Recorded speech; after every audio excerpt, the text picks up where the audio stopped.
Ngingat-ngingatnya gampang. P4GN itu adalah pencegahan dan pemberantasan penyalahgunaan dan peredaran gelap narkotika. Teman-teman mungkin sudah kenal, kita punya SKHPN, Surat Keterangan Hasil Pemeriksaan Narkotika. Dan kalaupun memang melaporkan tentang kejahatan narkotika atau adanya peredaran gelap gitu kan, informasi identitas memang harus disampaikan karena biar kita tahu bahwa oh ini bukan iseng, bukan laporan palsu gitu kan.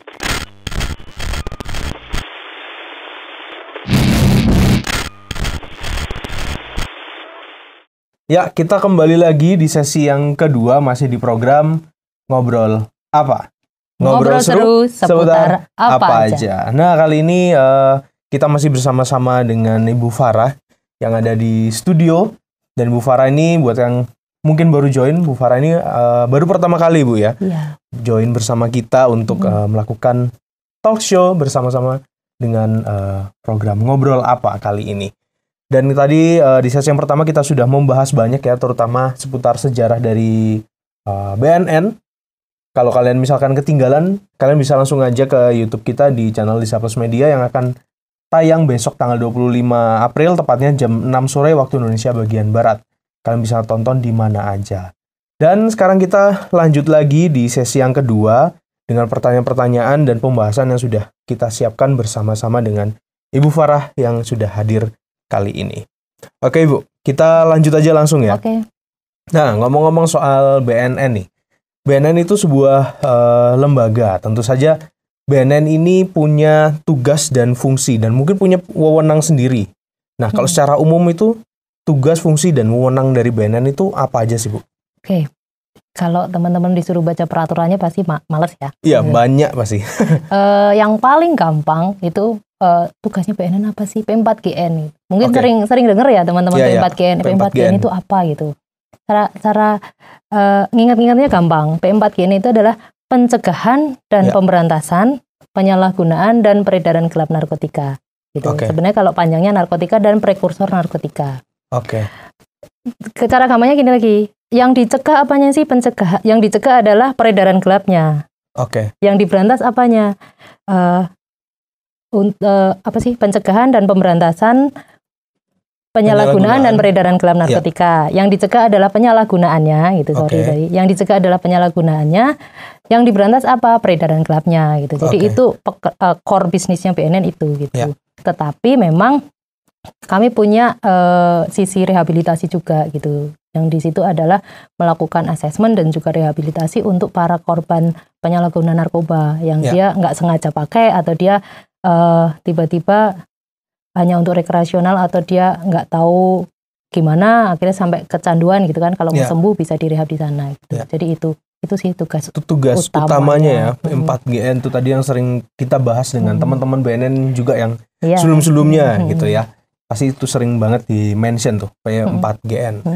Nah, perbedaan utamanya nih Bu dari tugas utama BNN yang ada di pusat dan di kota atau kabupaten itu apakah ada perbedaannya? Pasti ada ya, gitu. Karena kami lembaga vertikal gitu kan. Jadi kepala BNN RI itu kan di bawah koordinasi dan bertanggung jawab kepada Presiden. Di bawah BNN pusat ini ada yang namanya BNN provinsi. Gitu kan. Kepala BNNP itu bertanggung jawabnya kepada BNN pusat. Di bawah BNN provinsi itu ada namanya BNN kabupaten kota. Gitu kan, sebagai lembaga vertikal. Kami bertanggung jawabnya di bawah koordinasinya adalah kepala BNN provinsi. Jadi bukan langsung ke atas, gitu kan. Nah, pusat itu tugasnya membuat kebijakan dan koordinasi dengan instansi di pusat, gitu. Kalau kami lebih kepada pelaksana. Jadi kayak aturan-aturan teknisnya, aturan-aturan peraturan kepala BNN, Juknis, Juklak itu di pusat. Dari situ kami pelaksana di daerah, gitu kan. Jadi kami lebih kepada eksekutor dari aturan yang dibuat oleh pusat, gitu. Dan kami harus bertanggung jawab kepada yang ada di atas kami, yaitu BNN provinsi gitu. Bedanya di situ sih paling kelihatan gitu. Berarti ada strukturnya sendiri ya di kelembagaan BNN ini. Nah, kalau ngomongin struktur organisasinya itu kayak gimana sih Bu? Kalau lebih dalam lagi nih. BNN Kota Batu terutama ya untuk BNNK ya. Kalau yang BNN pusat itu kan mereka punya sekretaris utama dan deputi-deputi gitu kan. Kalau kami di BNN Kota Batu itu yang paling atas adalah kepala BNN. Ya. Teman-teman jangan salah, sering ada yang nyebut ketua gitu. Oke, kepala BNN, kepala BNN Kota Batu. Di bawahnya adalah Kasubag gitu kan. Oke. Dulu kami punya kepala seksi nih. Ya. Ada 3 kepala seksi dulu. Ada kepala seksi pencegahan dan pemberdayaan masyarakat, kepala seksi rehabilitasi, dan kepala seksi pemberantasan. Ya. Tapi kan kebijakan Pak Presiden waktu itu kan biar kita jadi organisasi yang lincah gitu kan, di breakdown itu beberapa jabatan itu kan akhirnya dialihkan gitu. Ya. Struktur organisasi kami yang baru ya akhirnya kepala sebagai pimpinan organisasi, Kasubag sebagai lehernya gitu kan, karena saya di antara tengah-tengahnya. Baru di bawahnya itu ada yang namanya jabatan fungsional dan jabatan pelaksana gitu. Itu yang akan secara bersama-sama melaksanakan pekerjaan-pekerjaan yang ada di BNN. Jadi sudah nggak ada dipisahkan seksi mana gitu, karena semua dikerjakan bareng-bareng gitu, strukturnya. Oke, jadi strukturnya sudah dibilang tadi biar lebih lincah tadi ya. Agile kalau gitu. Iya. Memotong beberapa birokrasi supaya nggak lama gitulah ya, karena kan juga kalau sering dibilang juga perang melawan narkoba ya, jadi kan kalau perang kan butuh cepet nih Bu, kalau lambat ya lapar dulu gitu. Iya kalah malah kalah gitu. Nah kalau ngomong-ngomong soal itu tadi kan kita ngomongin struktural, terus ngomongin sejarah dan lain sebagainya. Nah kalau ke masyarakat nih, layanan apa aja sih yang disediakan sama BNN untuk masyarakat, terutama mungkin yang di Kota Batu nih Bu? Di Kota Batu, teman-teman mungkin sudah kenal kita punya SKHPN, Surat Keterangan Hasil Pemeriksaan Narkotika. Gitu. Oh iya. Lebih sering nyebutnya tes narkoba lah gitu kalau. Tes narkoba itu tempatnya di BNN gitu kan. Kita punya layanan itu.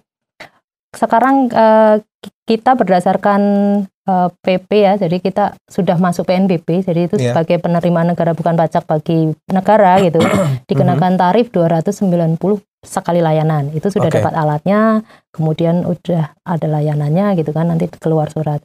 Kemudian yang lain adalah kita melakukan sosialisasi. Jadi kalau rekan-rekan pengen disosialisasi tentang bahaya narkoba di komunitasnya, jangan sungkan-sungkan kontak kami gitu, kapanpun gitu. Kami punya penyuluh-penyuluh yang handal gitu kan, yang bisa dikontak untuk mengadakan sosialisasi dalam skala besar maupun skala kecil gitu kan. Tinggal janjian gitu ya. Itu kemudian ada juga konsultasi tentang rehabilitasi gitu. Jadi kadang-kadang orang kan takut kan, saya mau datang ke BNN kok kayak sungkan, nggak usah sungkan gitu kan. Dan free semuanya teman-teman, jadi jangan takut nanti ke BNN bayar berapa ya gitu. Atau saya punya saudara yang kok tiap hari pakai pil yang nggak jelas ya, jangan ragu-ragu bawa aja ke BNN, bisa konsultasi dulu gitu. Kemudian bisa juga melakukan pengaduan. Jadi kalau di daerahnya ada melihat transaksi mencurigakan atau ada kumpulan orang-orang yang kok kayaknya pakai narkoba ya gitu, kontak kami gitu. Rahasia terjamin lah identitas gitu. Itu layanan-layanan kami. Dan kami juga menerima kunjungan. Jadi sering nih teman-teman PAUD, teman-teman TK, SD gitu datang ke kantor BNN itu seserem apa sih? Begitu datang nggak serem gitu. Kadang-kadang kalau mereka beruntung ada merchandise lucu yang mereka bisa bawa pulang gitu. Nah yang paling baru kami punya yang namanya mobil Simoro kita nyebutnya. Simoro. Mobil layanan itu kan. Yang warna biru ya? Ya, warna biru. Jadi kalau nanti di jalan ketemu gitu kan bisa nyamperin, banyak informasi di situ. Ada beberapa bahan-bahan display kami yang ada di mobil itu juga gitu. Dan kalau memang pengen dikunjungi komunitasnya atau sekolahnya gitu, kontak kami, mobil Simoro datang gitu kan dengan beberapa petugas yang akan menyampaikan tentang P4GN itu gitu. Jadi ini kalau saya catat sekitar ada 6 Bu ya. SKHPN tadi, lalu ada sosialisasi, konsultasi, pengaduan, kunjungan, dan juga punya Simoro tadi itu ya. Simoro itu sempat datang ke kantor kita juga. 1 minggu yang lalu kalau nggak salah, hari Rabu, 1 minggu yang lalu ya betul. Nah ngomong-ngomong soal SKHPN nih Bu, itu kan yang tadi bisa dibilang singkatnya kayak tes narkoba tadi itu ya. Kalau di Kota Batu ini tesnya itu apa aja nih Bu?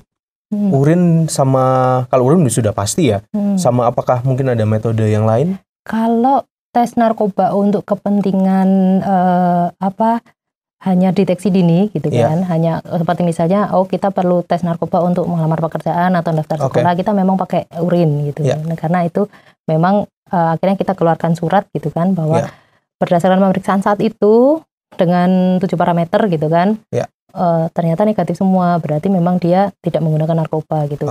Kalau untuk tes secara pakai rambut, kadang ada pakai darah gitu kan, itu kalau sudah untuk kegiatan yang pro justisia atau untuk penyidikan. Dan untuk di kantor BNN sendiri memang belum ada fasilitas untuk itu. Biasanya kami akan rujuk ke provinsi atau kita akan rujuk ke rumah sakit yang lebih besar gitu. Dan itu biasanya memang hanya untuk kasus-kasus tertentu. Biasanya karena tujuannya sudah untuk pro justisia kan, untuk penegakan hukum gitu. Beda tujuan lah ya. Kalau untuk yang tadi urin itu yang untuk lebih umum yang bisa. Oh iya, nambahin satu lagi Mas. Kalau untuk layanan teman-teman kalau misal sekolah atau apa mau ada tes urin bareng gitu, misalnya kan perpanjangan kontrak pegawai ataupun apa perlu tes urin gitu kan, bisa kontak ke kami. Tapi memang alat tesnya disediakan sendiri, petugas dari kami akan datang untuk melakukan uji tes urin bareng-bareng gitu di lokasi yang memang sudah ditentukan gitu. Misalnya teman-teman di YTWR nih, kita pengen menyatakan, kita pengen declare bahwa YTWR bebas narkoba, semuanya dites urin gitu. Bisa kerjasama dengan BNN gitu kan untuk itu gitu. Berarti itu masuk di SKHPN cuman yang lebih satu grup gitu loh ya. Singkatnya seperti itu ya. Kita sebutnya tes urin mandiri instansi lah gitu. Itu bisa siapa aja Bu ya. Mungkin sekolah atau mungkin instansi, perguruan tinggi atau instansi. Iya sih, dulu kayaknya saya pernah 2 kali waktu SMA sama waktu mau masuk ke kuliah kalau nggak salah. Bareng-bareng gitu. Bareng-bareng gitu 2 kali. Dan itu jumlahnya memang banyak banget karena kalau ngomongin kuliah kan mahasiswa ya, jadi banyak. Gantian kita waktu itu diadakan sampai 1 minggu lebih karena memang harus gantian. Nah kalau untuk sosialisasi ini ada lingkup tertentu atau enggak nih Bu? Atau tidak pandang siapa aja tuh? Kalau ngomong isu narkoba itu kan mulai dari orok sampai kakek-kakek itu kan rentan ya, bisa kena gitu kan. Sosialisasi pun bisa, semuanya bisa ini masuk gitu kan. Pengalaman mulai dari anak-anak PAUD pernah disosialisasikan, ibu-ibu majelis taklim gitu kan pernah, atau bapak-bapak pengajian atau mungkin Karang Taruna gitu. Jadi teman-teman penyuluh di kami ini bisa diandalkan menyesuaikan segmen umur dan lingkungan gitu. Jadi kalau memang pernah kami juga di komunitas tertentu lagi ulang tahun, kok kayaknya cuma ulang tahun ya, harus dikasih ini, BNN bisa masuk lah gitu. Jadi BNN itu seperti saya tadi bilang, kita universal, kita bisa masuk kemana aja gitu. Di logonya tadi yang biru tadi ya, supaya bisa masuk kemana aja, universal untuk sosialisasinya nih. Nah terus selanjutnya nih ada konsultasi. Nah itu salah satu layanannya BNN Kota Batu juga menyediakan konsultasi. Itu juga siapa aja pokoknya datang ke sana ya, untuk konsultasi untuk mungkin diri sendiri ataupun tadi orang lain tadi ya.